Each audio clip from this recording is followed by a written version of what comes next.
those who are invited me as a faculty for these sessions, and this is analysis of the budgets. Thanks to everyone, those all my friends and my clients and all members and colleagues, those who are joined this webinar today on analysis of the budgets. Without waiting, another discussion will start directly. What is the amendment happen in the budgets?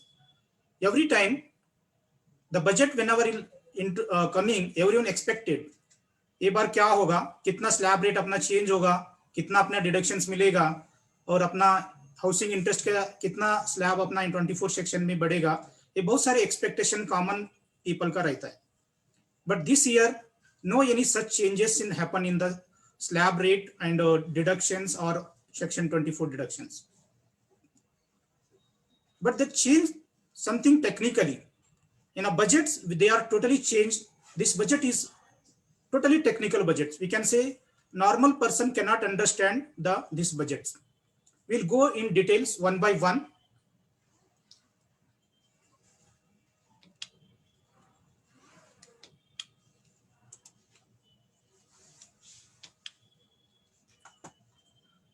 In a goodwill, as per section 211, define the block of the assets. What is the block of asset? It means group of asset falling within a class of assets being building, machinery, plant, furnitures, which includes tangible as well as intangible assets.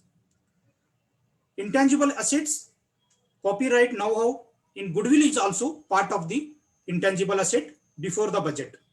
But after the implementation of budgets, the goodwill is now out of purview of the intangible assets. Everyone know what is the goodwill. Sometimes you are saying, I want to maintain my goodwill.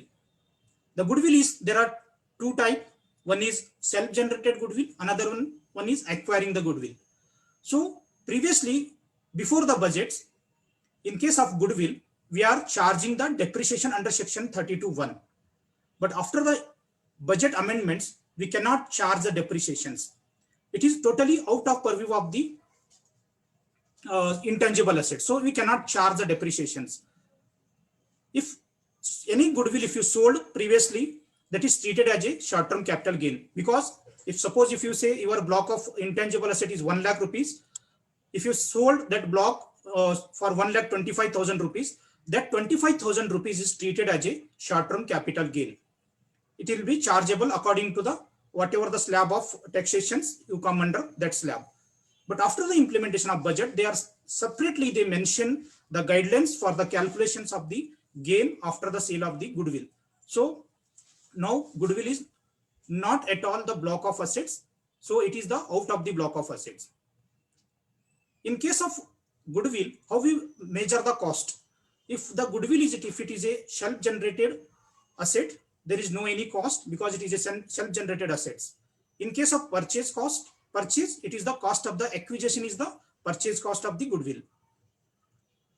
From assessment year 21-22,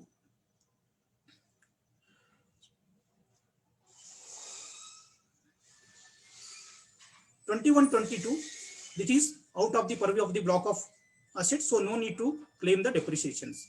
Next we go to unit link insurance policy. The product, this unit link policy have the two components. One is insurance and another one is investment part. Insurance means if something happened, you will get the benefit to the family, or you can get at the time of maturity. That is part of the investments.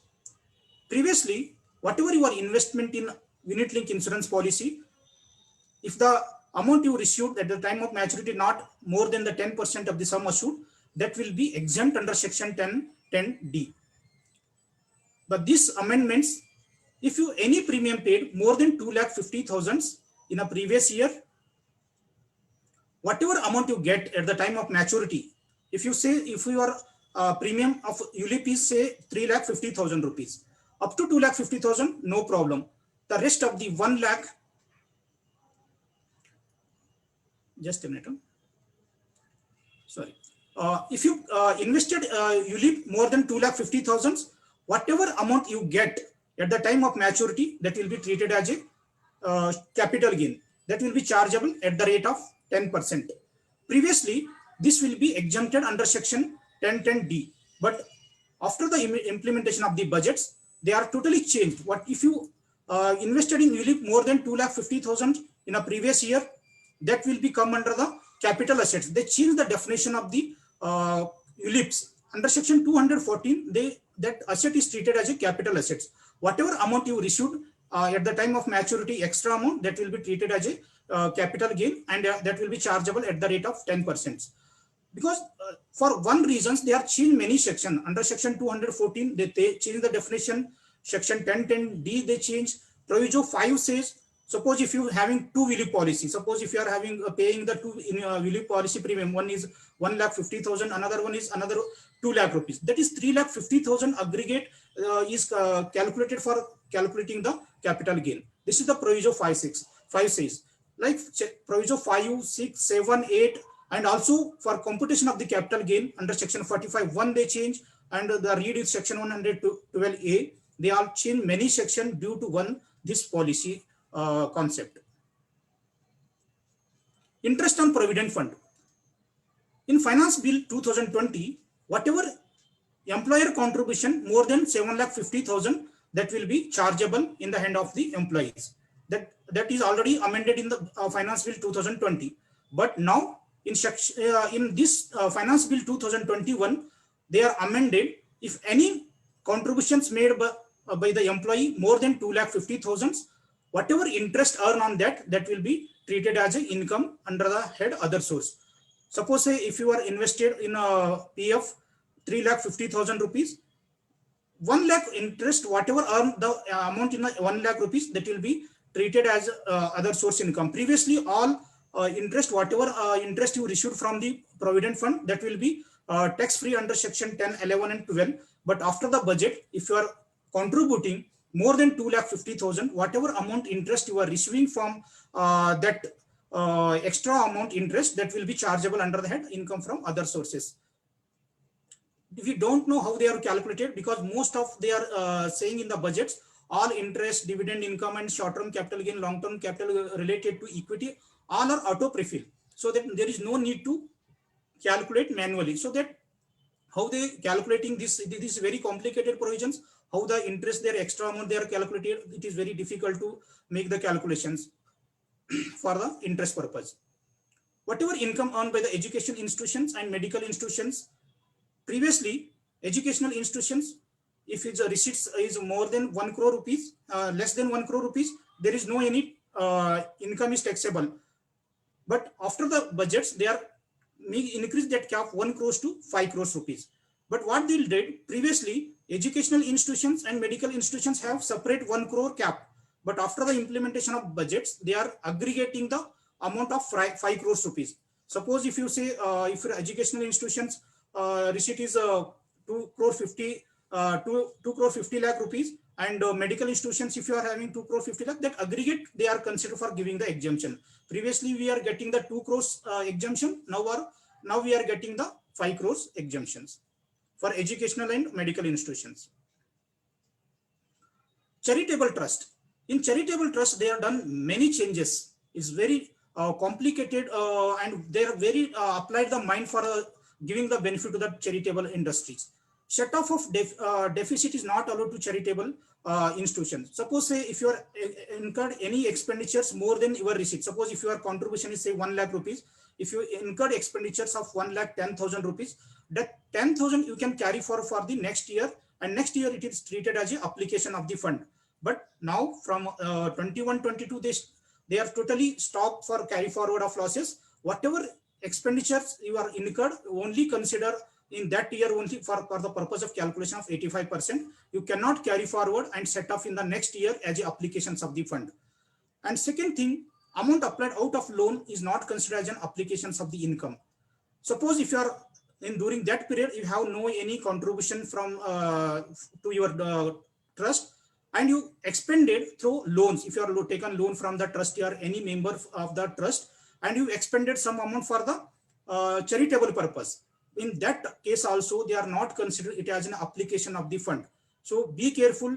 Previously, if you are not you received any contributions, you are taking the loan from your members and trustee, and we are expending the amount. And next year we are adjusted with that application of fund to the next year contribution. But from 21-22 onwards, you cannot adjust that whatever amount expended through loan amount. If you repaid the loan, if you received any contributions, and if you repaid that loan, whatever you received previously, that repayment of loan is treated as a applications of the fund. And corpus contribution to be exempted only invested. Previously, what happened? Suppose if you received any donations, corpus fund means only for a specific purpose we are receiving the donations. For example, for construction of any building, that is the corpus fund for what we trust generally received. For other uncorpus funds for activity, regular activity of the trust.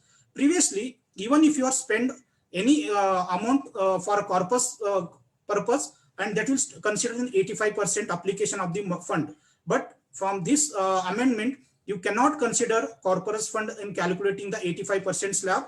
We are only expend out of the whatever non-corpus fund we are collected from the donor. So we will be careful now from 21-22 onwards, whatever a non-corpus fund you are collecting, that 85% you should be spent, not corpus fund is not considered. This is contribution to provident fund and ESIC. I think many of you pay the ESIC and PF.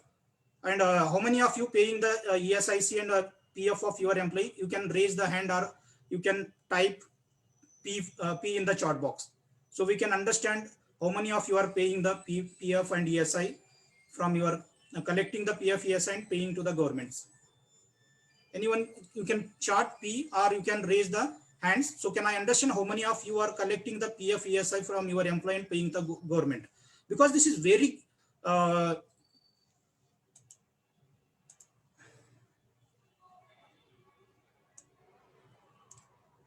great. Samruddha madam, you are paying the ESI and PF. Those who are applicable of ESI and PF, those who are collecting and pay to the governments, one should take very careful, because from 2017-18, they are directly linked with whatever payment of ESI, PF due dates and our audit reports. They are directly catching from that audit reports. If you are delayed by 1 day, they directly adding to your income. Suppose say your taxable income is 10 lakh rupees. If you pay ESI, PF of employee late by 1 day of rupees 1 lakh rupees, in that case, even if you pay the ESI, PF by 1 day, that your income will be calculated adding to that income. Your income is now 11 lakh, and you have to pay tax whatever 20% and 30%. Be careful. Previously, there is a disputes and many litigation on this, and there are many Supreme Court cases and many High Court case judgment in favor of the some assessee, and we have the chance to we have the chance to fight for this. But after amendment, they are clearly mentioned whatever amount you contribute, contributions collected from employee, ESI and PF, you have to pay in the due date of the Concern Act. Concern Act means the PF Act, PF ESI Act. Suppose if you are collecting the PF, we have to pay within 15 of the end of the month. If you are collecting the ESI, you have to pay 21 of the end of the month. So now in future, you have to be careful. They are changing the rule, because once the rule is changed, everyone should be bound. There is no any litigation part. You have to go and fight to the any court. Wherever the court given the judgment in favor of the assessee, the government changed the law and they want to come in the loop, because this is very dangerous. Previously, employer and employer contribution now is also we can pay before filing of your return under section 139(1). But employee contribution, there is a dispute. What is the dispute? If you are collecting from the employee, you should pay in time. That is the government object. But due to fund issues and some other conditions, the employer is unable to pay in a time. It is very, I'm also very, this one, because sometimes what happens, if they are having the fund problem, they will pay to the ESI, PF of the employee, and they are not paying the salary. In that case, employee will be suffer due to these provisions. In future, what they'll do, they'll whatever amount they have the balance, they'll pay first employee contribution of ESI and PF, and then will pay the salary. In that case, what happens? Employee is suffering the liquidity problems, and they are unable to spend for a basic needs. Instead of they are saving in their PF and ESI. this is very what is my suggestion is to our finance minister should give the breathing time to pay the ESI PF of employee at least before filing of returns under section 139(1), because due to many provisions there are a lot of businesses going they are closing many business. More than 2 crores business are closed for many other reasons. But again, after the ESI PF also, it is very dangerous provisions. If they are not paid, if they paid by 1 day delay, if they paid by 1 day delay of rupees 1 lakh rupees, they have to pay tax of 30,000 on that 1 lakh rupees. It is very dangerous provisions. So it is very effect to the businessmen, because government should encourage the businessmen to do the business. Instead of this type of provisions, they are demoralized to the entrepreneurs, the newcomer. This is very I am not saying it is very good provisions. It should be extended at least before filing of the returns, because even in future they can say salary should be paid before the 7th of the end of the month. Otherwise it will be added in the income, because it is very they are motivating to the becoming more and more people becoming an employee rather than the businessman or employer. So government should consider and at least allow the PF of ESI of at least before filing of the returns.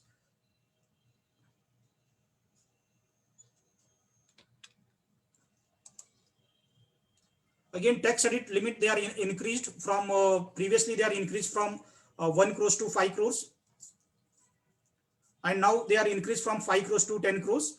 If your digital payment is more than 95%, means if you are receiving amounts more than 95% by check or electronic modes, or if you are making the payment by check or electronic modes, there is no need to audit your books of account up to 10 crores of your turnover. So here also government is only considering the tax audit for cash transactions. We are, as an auditor, we are doing not only cash transaction, there are many 43B section and related party transaction, 269 SS and T. There are many sections. Those who they are not considered, they only consider the cash transaction for considering the audit.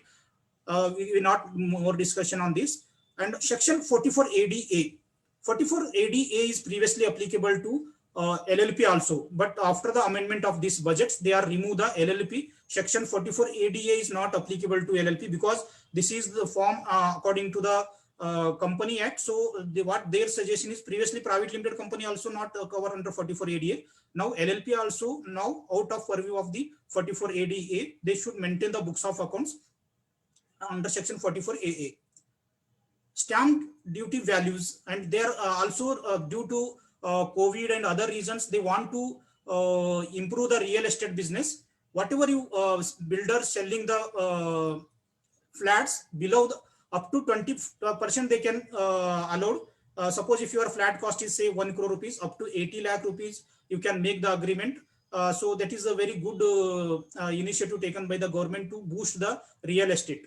Previously it is 5%, and now it is again they done the 10%. Now up to 30th June, they are 20% they are allowed to. You can do the agreement below the 20% of the whatever stamp duty values. It's also good for industry builders. Otherwise, what happen? Suppose if you are say your flat is 1 crore values, if you done the agreement of 75 lakh rupees, the difference will be treated as an income for both. For buyer, it is treated as other sources. For seller, the stamp duty value is considered as a sale considerations. But up to 30th June, they are allowed to improve the real estate business. You can get this benefit. Section 80EA, affordable housing. We don't know because how much people get this benefit, because there is a cap of 2 lakh rupees for interest, and again they are allowed 1,50,000 for apart from ATC 1,50,000 deductions. And even in new regime, there is no any deduction under chapter 6A, because they are remove all deductions, and section 24 2 lakh rupees also. This benefit also how much people they are get we are not don't know. And section 80 IC, incorporation of startups. For startups also they are extended on another period of 1 year. They can get the benefit of 3-year tax exemptions for between 10 consecutive years. Means they can get the 3 years tax exemptions. Section 80 IBA, rental housing project, those who are doing the affordable house, they will get the 100% tax benefit. That also increased by 1 year. It is up to 31st 3 2022.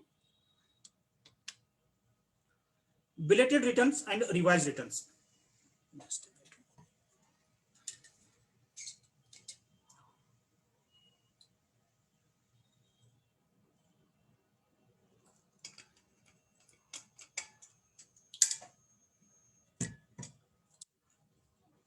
Belated return and revised returns, they are reduced from 3 months. Means now 1920 return we can file up to 31st March 2021. Belated returns and revised return we can do. But in future, only 31st December is the last day to file your belated returns and revised return. After that, you cannot file. Previously, our deadline for filing the return is the 31st March. Now the due date for filing our returns is the 31st December. Now it is, if you file return after 31st December, there is a penalty under section 271F, 10,000 rupees. That section is almost now removed, because you cannot file the return after 31st of the December. Be careful. Next due date for filing your last belated return and revised return is the 31st December 2021. Processing of ITR and issuing notices, that also they are reduced from 1 year to 9 months. And for scrutiny assessment, they are also reduced the period from 6 months to 3 months. Here what happened, they get immediate 1 year, because the return is December, the last date is filing the December. They get next December, means the department get 1 year time to issue the notice and serve the notice to the assessee. But assessee cannot file the returns after end of the 9 months. This is what the provisions they are made. Reduction in time limit for a reopening of cases. This is also very good. This is welcome from the department, because they are we have last 6 years they are opening the cases. Now from 6 years to they reduced to 3 years for normal cases and search cases. If any concealment or escape income is more than 50 lakhs, they can go 10 years. This is very welcome part from the departments, from the finance minister. This is very good for assessee. Exemption for cash allowance received in lieu of LTC. This is leave travel convenience allowance is given for traveling the employee, but due to COVID, if they are not traveled outside the city or country, they can spend that expenses up to 31st March 2021 by paying GST more than 12%. If you have to prove that you have expended that amount through paying the GST bills, then only this LTC is allowed. Transfer of capital assets to partners, member of on the dissolution of the firm AOP. This is very, again, technical change in the budgets. In previously, what happens if you are partnership firm, say your capital is 3 lakh rupees, and you have a self-generated some assets, and you have a fixed assets, you are reevaluating that asset, and that difference, whatever revaluation you added to the capital account, you are withdrawing from the at the time of retirement or the dissolution of the firms. Now that is not allowed. If you are whatever amount you are extra, you are getting 3 lakh rupees from the point of view revaluation of your assets or some credit of any amount, that will be treated as a capital gain. So be careful. This provisions you have to pay the capital gain if you withdraw any amounts more than your capital. So this provisions is again technical provisions. One should be take care of it. Exemption from filing the return of individual whose age is 75 years or above. This is also a very welcome step for the senior citizens.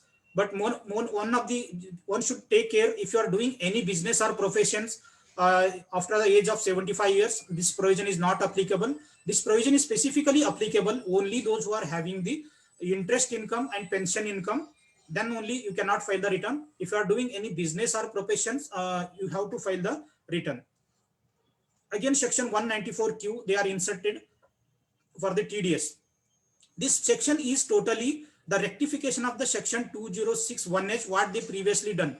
Because section 206C1H is very complicated. I am taken many sessions on TCS, but no one is understand what is this provision, whether we have to collect the TCS in the bill or whether we have to issue the debit note or credit note. Slowly, their error is they removed from inserting this section 194Q. Section 20C1H is no more after the 1st July. 2021. So section 194Q, they are inserted. Now there is no TCS provision. You have to collect the TDS and pay to the government. If your turnover is more than 10 crores rupees, and you are purchase any material, goods is more than 50 lakh rupees. Previously, TDS provision is only on the service. Now, after the amendment of budgets, they are also, you have to collect the TDS on material part also. Why this section they are introduced, we don't know, because they are talking about the artificial intelligence. They are, but this amount is already reflected in GST portal, and that we are claiming the ITC on this basis. And again, they are into making the compliance part in the income tax also. This provisions is again double compliance.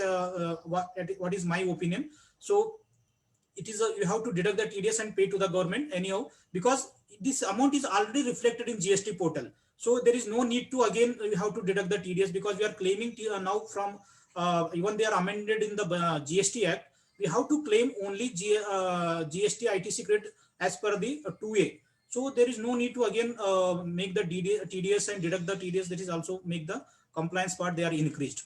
Faceless scheme of IT appeals. This is very welcome part from the finance minister, because now they are from 25th September, they done all scrutiny assessment and appeal up to commissioner level. They done the faceless assessment. Faceless assessment means we no need to go to the department to submit any of our grounds or facts and whatever documents proof. You no need to visit your income tax offices. Previously, what happened, if you are in Pune city, we go to the Swargate and submit the documents. If you are in Akudi area, you have to go and submit the documents. From 25th September onwards, the all are faceless assessment. Is very good initiative. Previously, I submitted one scrutiny assessment document. I got the order within a 10 days. This is very artificial intelligence working very good, because government is very smart in using the technology. One should also appreciate what are the good things. So this is very welcome steps. Again, for IT also, they are doing the faceless assessments. But it is very difficult in case of IT appeals, because they have to attend the benches, and if there is any rejoinder, you have to submit. But government will take care of this, how to they handle, because when returns, when we are filing online, there are many problems we are facing. Previously, we are filing return, go to the income tax office and submit it. There are, when it become the online, many people that oppose the this system. But now we are feeling very happy sitting in our office. We are submitting all our returns up to 12. We are submitting income tax portal. That is very good. I'm very appreciate this part, because there is no any personal interactions, and wherever personal interactions come, there is a process is delay, some other aspect also come. This is very good initiative taken by the government for the faceless assessment. And constitution of DRC of small and medium taxpayers. And previously there is a settlement commission. Now there is no settlement commission. Name itself is the settlement. So they removed. It is also very welcome part from the governments. Now it is a dispute resolution scheme. If your income is 50 lakh rupees and disputed amount is 10 lakh rupees, this is for small and medium taxpayer. They are started DRC. This is also very good initiative taken by the government.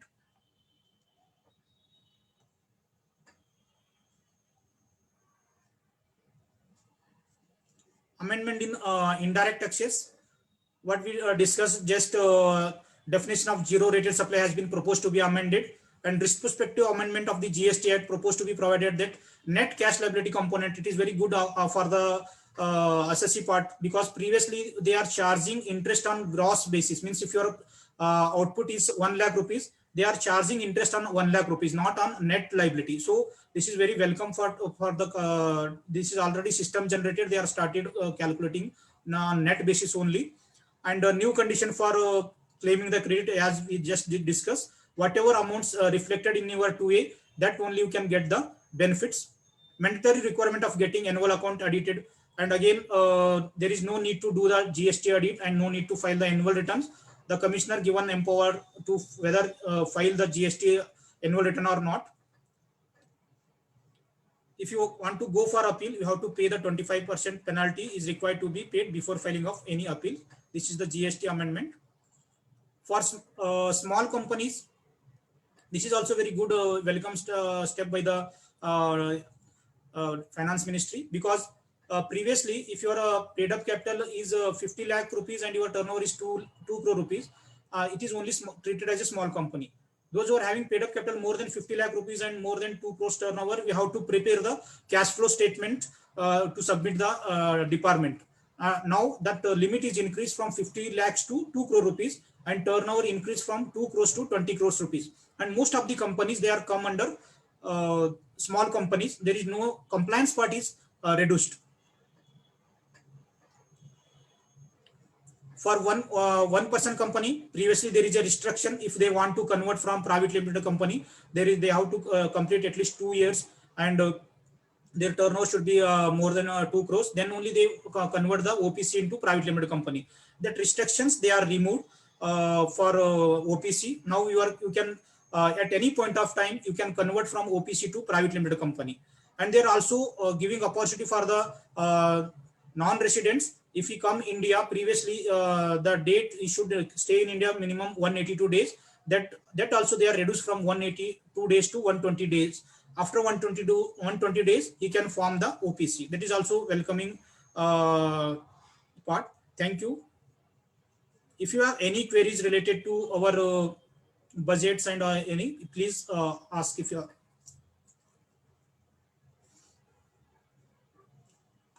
unmute yourself and you can ask the queries.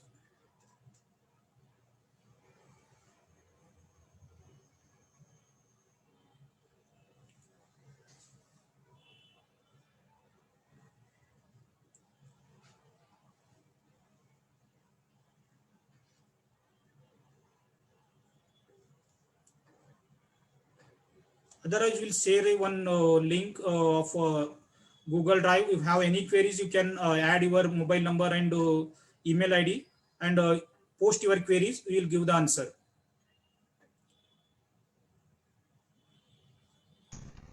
Anyone have any queries related to budget? Please unmute yourself and ask the queries. Thank you, Hanumantrao, for the presentation. Thank you, sir. Thank you. It was amazing. It was technical at the same time. It was simple. And we would like to take few questions. If anybody has question, please you can type in the chat, and we are going to just take the question which Hanumantrao will address. You can type in the chat bar, or